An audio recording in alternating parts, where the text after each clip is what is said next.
Hello friends, welcome back to my new video and my YouTube channel.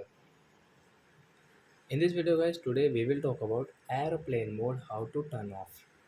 So friends, you want to turn off your aeroplane mode from your phone settings. So guys, how can you off your aeroplane mode in your Oppo phone from phone setting? In this video, I will show you friends.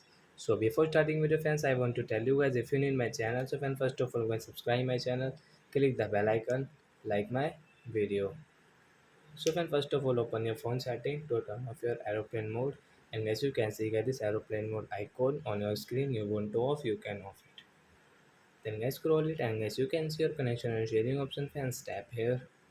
So you can see guys your aeroplane mode setting, so you want to turn off, so you can turn off from this right side, this icon guys. Guys tap here to turn off. Then guys you can use guys your hotspot setting, you can use guys your mobile data setting.